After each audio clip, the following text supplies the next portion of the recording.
Bonjour, bonjour à tous. J'attends pour le moment qu'il y ait un peu de monde.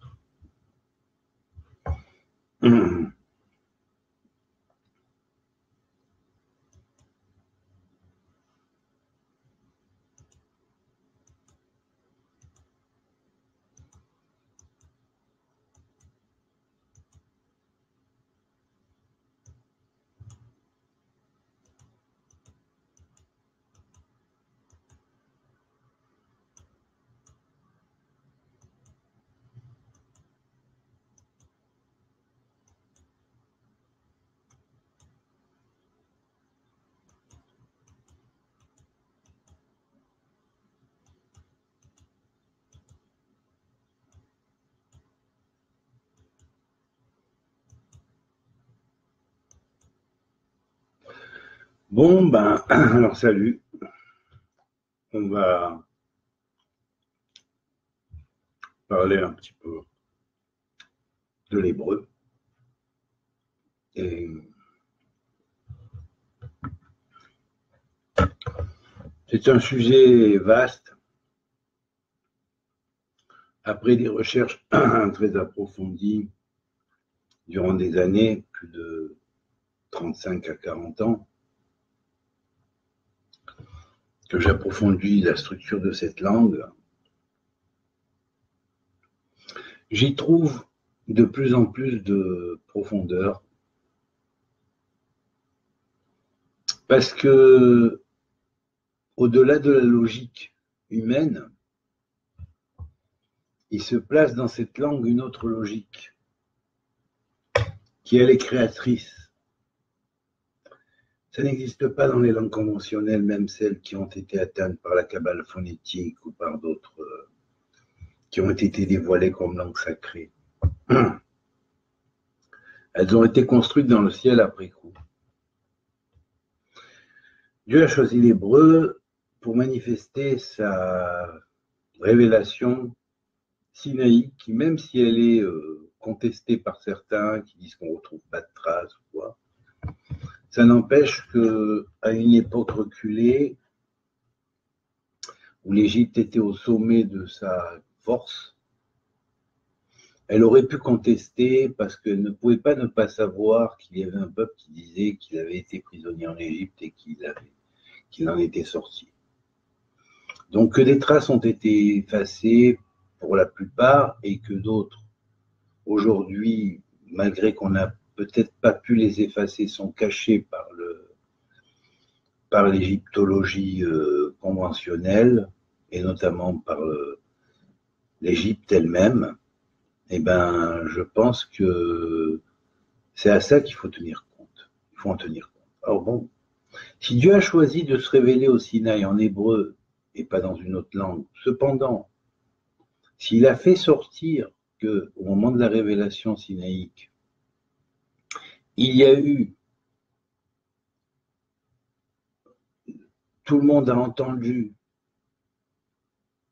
proclamer la Torah dans toutes les langues, c'est la valeur universelle de l'hébreu qui est ici mentionnée symboliquement. Et très peu, je veux dire, ce sont des choses que dans le Midrash, les gens étudient, mais ils n'ont même pas conscience de la portée que ça a. Bien souvent, pas toujours, mais bien souvent. Quand je dis que l'hébreu est la langue des langues,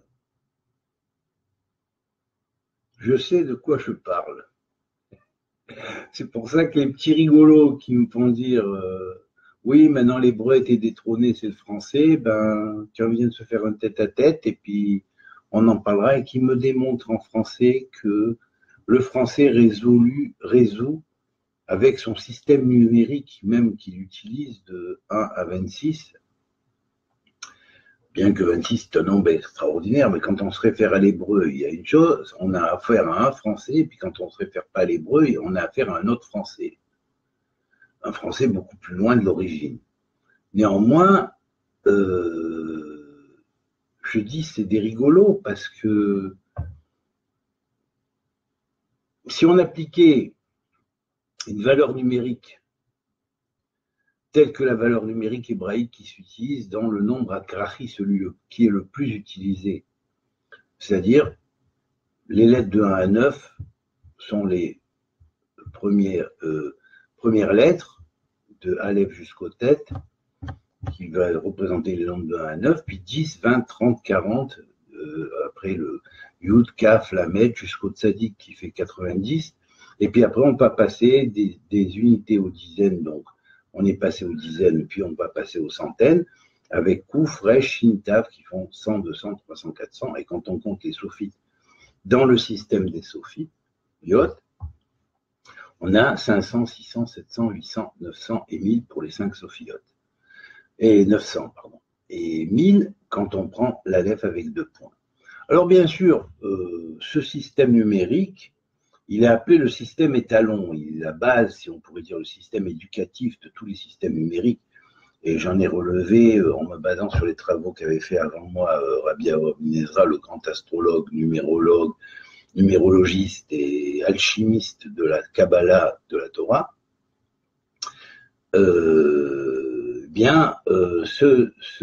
Ibn Ezra avait transmis un livre des bases de différents systèmes numériques. Il en a donné quelques-uns, il n'a pas donné tous, mais il a donné les bases.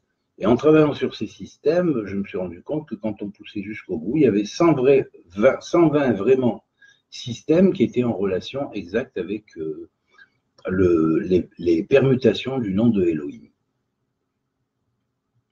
Donc, ce qui fait que chaque système va avoir une attribution précise comme attribut de Péoula. Néanmoins, le système dit akrahi, simple, c'est-à-dire pas écrit en rempli, va se former ce qu'on en base le nombre étalon ou le nombre éducateur dans le monde de la numérologie ou de la guématria, plus exactement de la guématria kabbalistique.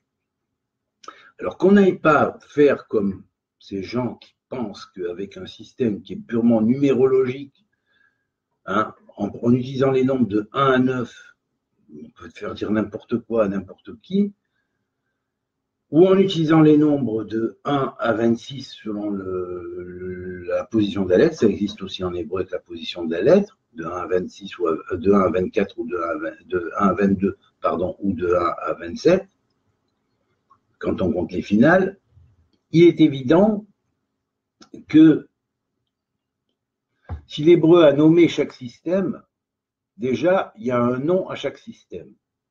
En français, on va utiliser en gros 2 gros systèmes, hein, alors que bon, les autres, ils n'ont pas forcément un nom. Hein. Il y en a un qui va donner la numérologie, mais enfin, bon, vous savez, en réduisant tout par 9, ah, t'es 9, ah, c'est 9, ça c'est 9, donc ça c'est 9, tout. Mais attends, si tu divises tout l'univers en 9 parties, bien sûr qu'il va y avoir des choses qui vont être en parallèle, et des fois tu vas être dans le bon chemin, des fois ça paraît incompréhensible. C'est pour ça que la preuve par 9 ne se fait qu'à la fin, après avoir passé d'abord par les grands nombres. Et là, les grands nombres, ils ne sont pas utilisés par ces gens-là. Donc, je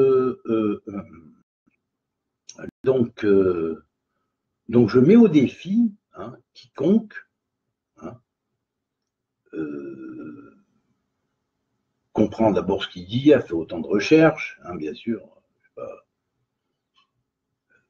Je ne vais pas me mettre en rivalité avec l'ignorant du coin qui me dit attends, non, c'est pas vrai, c'est pas comme ça. Ça, c'est évident.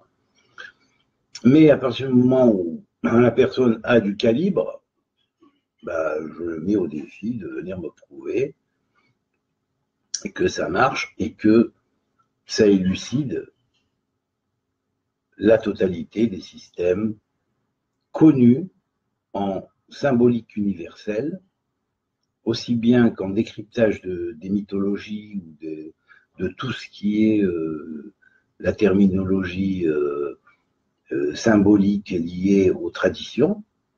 Et il n'y a que par l'hébreu qu'on élucide tout ça. Il n'y a que par l'hébreu qu'on sait pourquoi un guerrier, un combattant de la lumière, un navire à or, un guerrier, un combattant de la lumière, et symboliquement va représenter un attribut qui est relié à plus ou moins à Mars. Mais l'hébreu va donner mieux que ça. Car par l'hébreu, avec le système codé correspondant, on va arriver à décrypter que, effectivement, non seulement il est codé par Mars, parce qu'il a le nombre 3, qui est lié à Mars. Bien sûr, c'est pas la valeur numérique du mot, mais c'est, disons, en passant par le système 3, hein, c'est-à-dire 3 c'est le reste. Hein, c'est le reste, et donc à partir du système utilisé, qui est le système qui donne ces valeurs-là, en l'occurrence, ça veut dire oui, c'est lié à la force représentant la symbolique du guerrier, du combattant, mais c'est pas tout seul. Et c'est là que l'hébreu intervient. Il va mettre une adgasha supplémentaire. On va voir que Avir Yaakov, le guerrier de lumière de Jacob, hein, on pourrait dire le chevalier de la lumière qu'est Jacob, hein, donc Avir Yaakov, on appelle ça, et donc on a dans plusieurs points dans le Tanakh mentionné Avir Yaakov, eh bien, il est relié à la fois d'un côté à Mars, mais d'un autre côté, il est lié à Mars redoublé, mais pas vraiment Mars redoublé. C'est le principe supérieur de la sphira qui correspond à l'attribut de Mars dans la Netzach, dans le Netzach, c'est-à-dire dans l'éternité. Donc c'est relié à Mars, mais c'est pas le combattant pour combattre, pour être fort, pour faire son djihad avec son kalachnikov à la main, hein, voilà, hein, où tous les abrutis de Templiers qui sont là avec des rituels, ils lèvent l'épée comme ça, et puis oui, nous sommes chevaliers de la lumière. Mais c'est pas ça, c'est pas ça. C'est lié à Netzach, donc c'est guerrier de la lumière, celui qui vainque l'éternité pour avoir l'éternité. Et c'est là que l'hébreu élucide les choses, canalise vers ce qui est correct et vraiment l'expression même du chevalier de la lumière. Avir Yaakov, vous voyez, il tient à la fois de Mars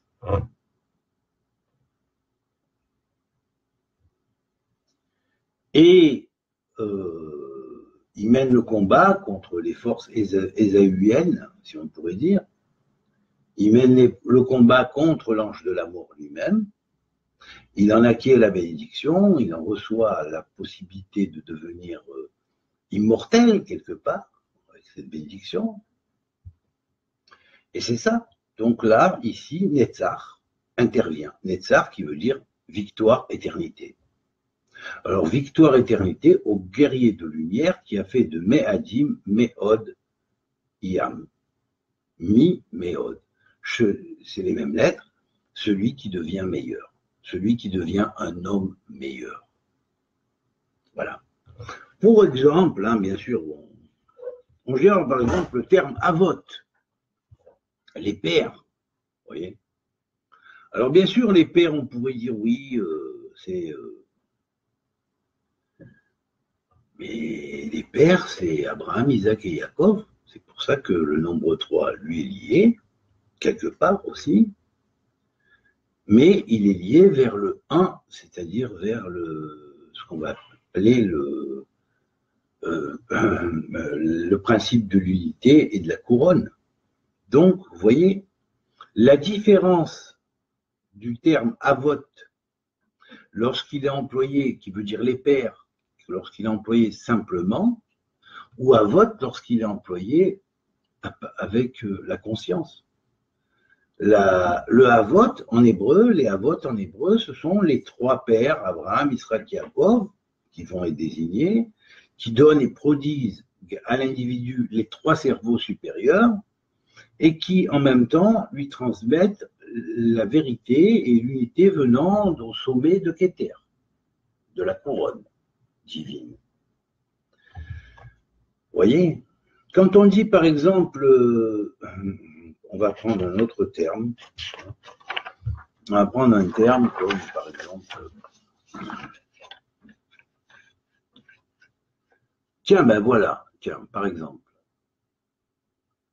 le Even à saphir, la pierre de saphir qui symbolise finalement la matrice symbolique de diamant desquels vont émaner les lettres de l'ivrite primordial parlé et écrit jusqu'à Babylone, avant que n'apparaisse l'ashurite depuis la fin de l'exil de Babylone. Eh bien, on va voir que ce fameux Even à Saphir, il est d'origine solaire quelque part, mais solaire primordial. Vous voyez, il est en même temps lié à la sphère de Tiferet. Vous voyez, il est donc le soleil primordial en Tiferet. Ça symbolise le Messie, c'est logique. Hein, c'est logique. On va voir que par exemple, le signe symbolisant le Even à Saphir est le Théoumim. Théoumim, c'est-à-dire les Gémeaux, qui contient les lettres de Yom Emet, le jour de la vérité. Alors effectivement, comment le Even à Saphir, qui est la base de l'alphabet, ne pourrait-il pas se présenter au Sinaï le jour où la Torah a été donnée durant le signe des Gémeaux, hein, jour qui va être appelé le jour du Emet, hein, Yom Emet, Théomim, c'est les mêmes lettres. Hein. Yom Emet veut dire jour de vérité. Eh bien, comment ne pourrait-il pas avoir fonction, hein, en Gémeaux? Ben, évidemment que c'est obligatoirement ce qu'on appelle l'Even de Saphir ou la pierre de saphir, saphirique, ou matrice des lettres de l'alphabet hébreu primordial, proto-sinaïtique. Comment pourrait-il ne pas avoir relation directe avec le Gémeaux? Et comment ne pourrait-il pas être formé dans la matrice octogonale, hein, qui donne naissance à la forme des lettres du proto-hébreu, de l'hébreu proto-sinaïtique, qui s'écrivait avant le don de la Torah au Sinaï, qui s'est écrit par les Avot et qui est arrivé jusqu'à nous au Sinaï, qui a été continué d'être écrit, où on écrivait même les Sefer Torah ou les rouleaux de la Torah, on les écrivait avec cet alphabet-là, jusqu'à Babel, jusqu'à l'exil de Babel. Alors bien sûr, on va prendre un autre terme. On va prendre le terme Adam Achare Atikun, l'homme après sa faute, après la réparation de sa faute. L'homme après la réparation de sa faute, c'est l'homme après la réparation de sa faute, on va dire. Alors on va calculer l'homme après la réparation de sa faute en français, on va voir combien ça donne et machin. Allez-y, monsieur Jacques, hein, et les autres. Hein. Et puis voilà, oui, c'est équivalent à tel terme en réduction. Là, c'est pas réduit. Là, on est dans des grands nombres. Hein. Et là, curieusement, on va voir que la sphère de Hod est redoublée. Elle est redoublée dans sa fonction planétaire au travers de la planète Vénus, ce qu'on appelle le tikkun ou la réparation de Hornoga, la lumière de Vénus, ou la lumière éclatante, on appelle cela. Hein. Mais aussi la lumière du désir, l'élévation de ce que peut provoquer le désir s'il est mal géré, hein. Et puis, bien sûr, la sphère de Hod qui, elle, représente le service du temple céleste et le service qui permet la réhabilitation ou la réintégration de l'individu, la réintégration cosmique de l'individu. Adam Achare Tikkun, l'homme après son Tikkun. Et alors, curieusement, on va voir que dans les signes astrologiques, ici, c'est le signe de la Vierge qui commence, c'est-à-dire que l'âme revient vierge comme elle était à la base, à l'origine, c'est logique, Mais n'oubliez pas que la Vierge est la base de l'établissement de ce qu'on appelle le monde du tikkun, puisque la recréation est provoquée un symbolique 25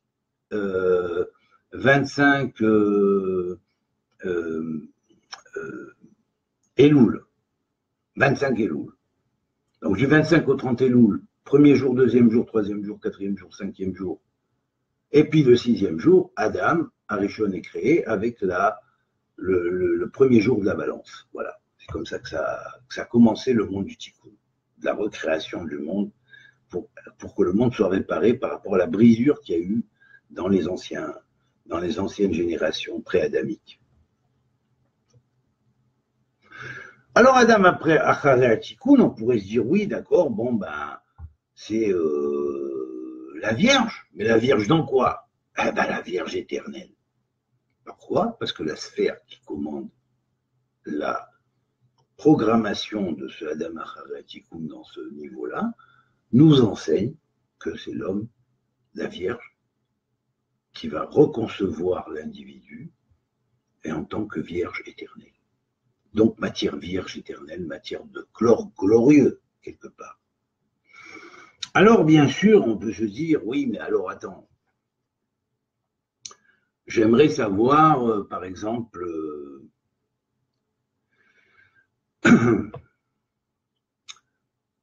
quel est le décan qui correspond à cette chose, quelle est la maison lunaire qui correspond à cette chose, ou quel est on va s'apercevoir que tout concorde.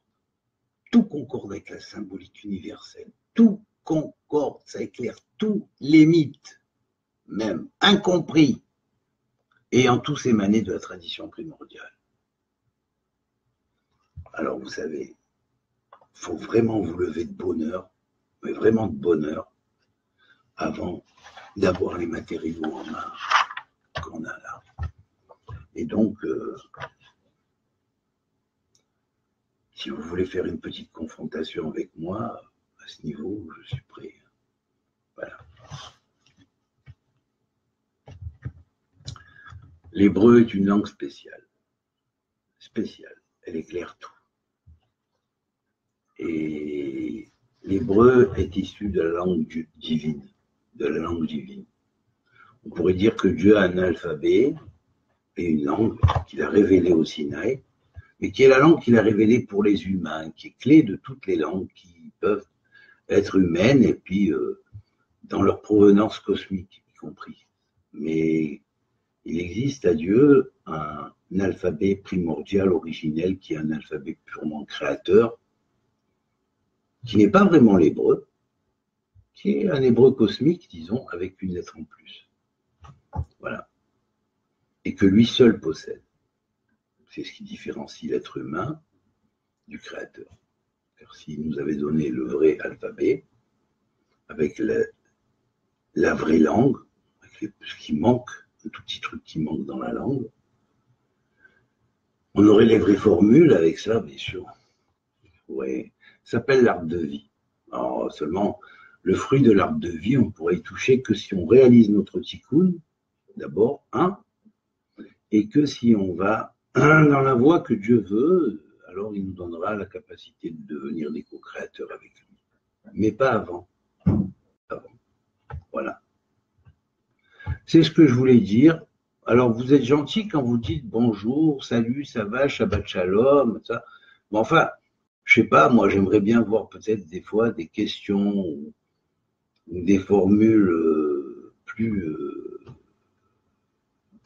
pas si simples, quoi, voilà, simplement. Des bons commentaires. Vous pouvez revenir, on peut modifier les commentaires éventuellement après. Voilà, donc j'ai mis une petite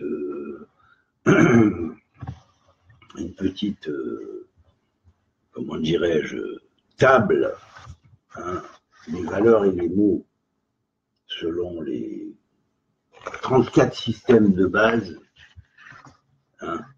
pour décrypter un terme, qui sont 34 types de valeurs numériques précises, tournant comme des systèmes, parmi les 120 systèmes, Ce sont les plus importants parce qu'ils décryptent et décodent à peu près tout. Après, ce sont des domaines particuliers pour les autres. Alors, bien, de toute façon, on n'a pas le cerveau pour être capable de jongler avec tous les systèmes. Mais néanmoins, on peut savoir que les systèmes existent. C'est tout. On peut savoir ce qu'ils décryptent. C'est déjà pas mal. Voilà. Donc, merci Marc. Merci Marc.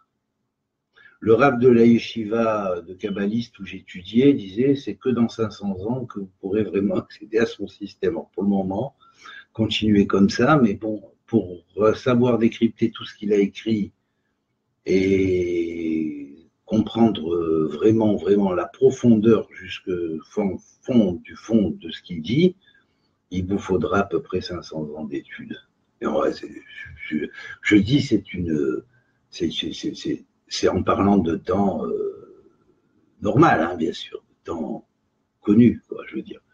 Mais c'est vrai que vis-à-vis de Dieu, le temps peut être rétréci, comme l'espace du reste. Et puis, c'est vrai que si Dieu ouvre l'esprit de quelqu'un, en quelques années, vous pourriez peut-être comprendre la profondeur de ce que je dis, dans sa totalité, bien sûr. Voilà, pour le moment. Voilà. Et puis, alors, bon, pour affirmer encore une chose, on va aller au degré correspondant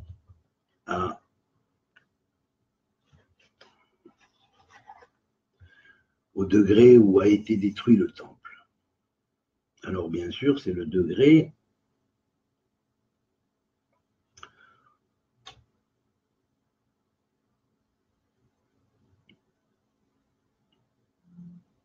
c'est le degré 129. On va voir les psaumes qui sont liés à ce degré 129. C'est le point où j'ai mon propre Pluton dans mon thème de naissance, Pluton qui est une planète de destruction, et qui se trouve exactement sur le point où le temple avait été détruit, premier et deuxième temple. C'est sur le même degré qu'ils ont été détruits. Voilà. Alors exactement, pardon, c'est, je vais vous dire une seconde, je vais là. Ça, il n'y a pas d'erreur possible. Voilà.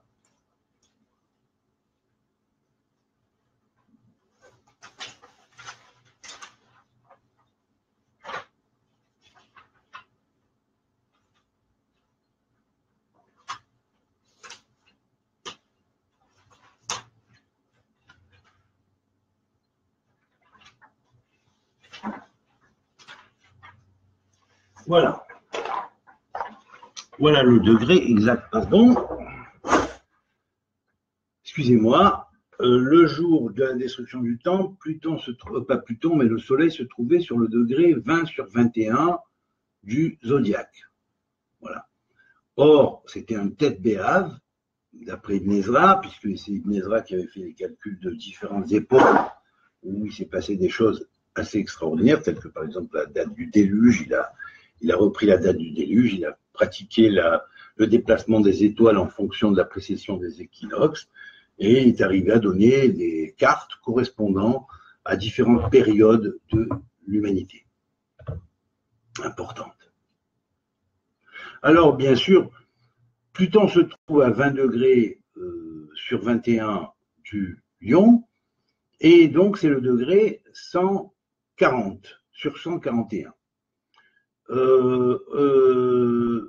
Mon Pluton est rétrograde, ce qui signifie qu'il y a une relation avec le karma, puisqu'il est rétrograde. Quand une planète est rétrograde, on dit c'est comme si l'homme retournait en arrière et a un tikkun à accomplir ou une mission à accomplir pour réparer une erreur qui s'est commise à un temps donné, quand une des planètes du système était là, à cette époque-là, ces temps-là. Donc, on va regarder ce que donne le degré 141. Ben tiens, j'ouvre la page, pile, c'est tombé à 141. Vous voyez, s'appellent des concordances significatives. Alors, au degré 141 du zodiaque,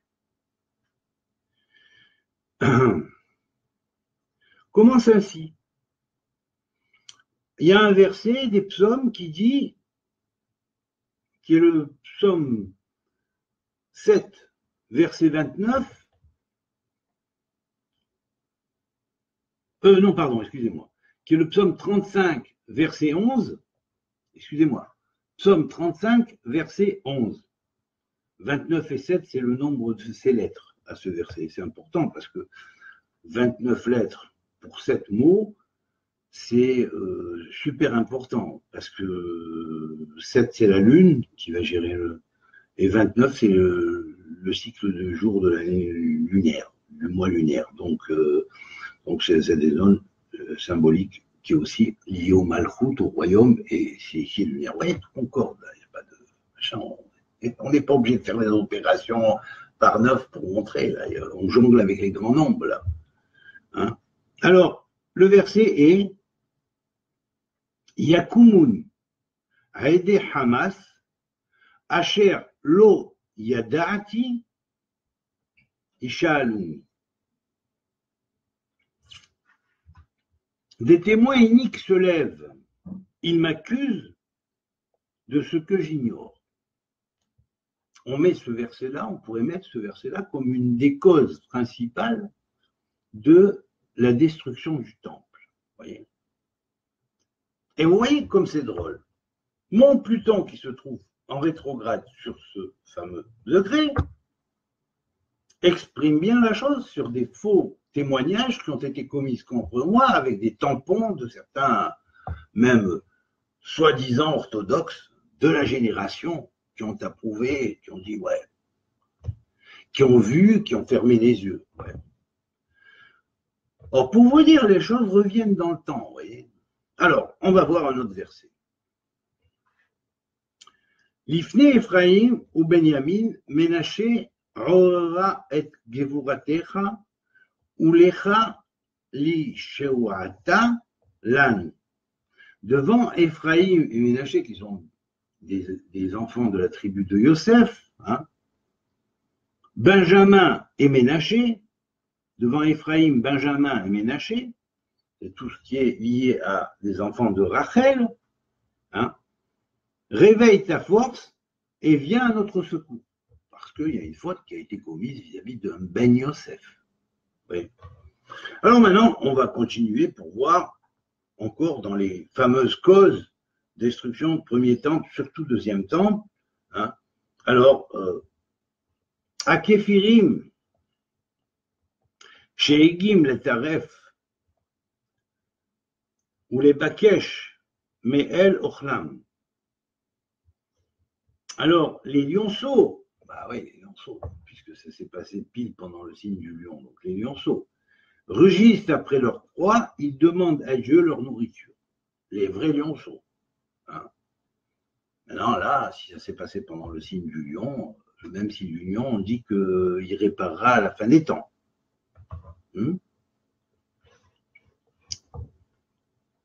Donc, là aussi, il y a une allusion au lion. Logique. Ensuite, Kire Shemcha, Maase Dvarotecha Yareach Vechuchavim Asher Konanta. Quand je vois tes cieux, ouvrage de tes doigts, la lune et les étoiles que tu fixas. Alors, bien sûr, ça veut dire, bon, c'est des temps, il s'est passé des choses dans ces temps, mais les choses seront réparées parce que quand on voit la grandeur du monde, la lune, les étoiles, hein, qui c'est tout œuvre des mains de l'Éternel, bon, s'il y a eu une période dans l'histoire qui a été dure à passer, on va faire avec et on va essayer d'en tirer les bonnes conclusions pour arriver à réparer. Et puis, on souhaite que le même jour va devenir un jour positif, le jour de Tisha B'Av, le 9 Av. On espère que dès cette année, ça va commencer d'ailleurs. Alors, Afefuni Hevle Mavet, Nahale Belial Ibaatuni.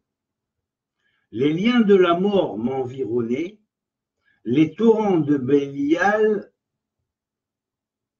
m'épouvanter.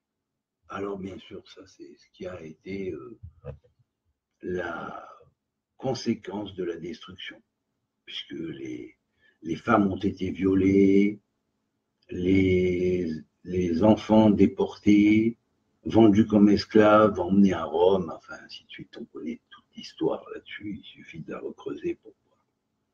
C'est intéressant de voir quels sont les noms de Dieu qui gèrent ces degrés, parce que je pense que c'est dans ces noms-là que le tikkun va s'accomplir, et grâce à ces noms-là. Et puis, c'est aussi grâce au nombre des lettres et des mots qu'il y a dans ces versets, qui sont de véritables diadèmes de gloire du livre de Dieu face à l'Éternel, qui vont remonter lorsqu'on va les assembler de la manière dont ils doivent être assemblés. Voilà. Alors, je vous souhaite une bonne réflexion. Et puis là, bon, bientôt, on va rentrer dans quelques jours dans le fameux mois de Sivan. Or, je vais bien sûr faire un cours sur Sivan et je ferai aussi un cours Bezrat Hashem avec l'aide de Dieu sur Shavuot. Évidemment, comme Shavuot désigne le monde de la Torah, le don de la Torah, et que la Torah a été donnée par Hachem à Moïse directement dans les premières tables. Dans les secondes tables, après, il est passé par Métatron, le prince d'Éphas, qui est le même qui l'enseigne aussi. Mais on va voir que Métatron, qui est l'ange le prince d'Éphas, celui qu'on appelle le scribe du ciel, hein, ou le Saratora, le prince de la Torah, eh bien, vous verrez que les choses vont commencer à se décanter, à s'améliorer, et à partir de là, on va essayer de faire un travail intérieur pour recevoir la Torah en nous et bien comprendre que cette Torah, c'est la clé de notre délivrance intérieure, de notre délivrance de ce monde demi-illusion, demi-réel, hein, et le passage au monde réel, totalement réel. Et puis, on espère que ça apportera ses fruits, quoi. On va arriver à modeler un petit groupe, et qui cet été, peut-être, si on se réunit en Israël, que je souhaite, où vous pourrez suivre un séminaire d'information adéquate, où vous n'allez pas apprendre des choses qu'on peut apprendre tous les jours, n'importe où et n'importe comment, et vous allez apprendre des choses profondes auxquelles vous n'aviez pas forcément pensé. Voilà, c'est ça surtout l'important. Voilà, c'est ça surtout l'important.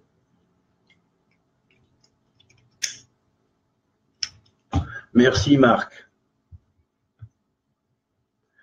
Voilà, donc je dis bonjour à tous, hein, et puis je vous souhaite un Shabbat Shalom.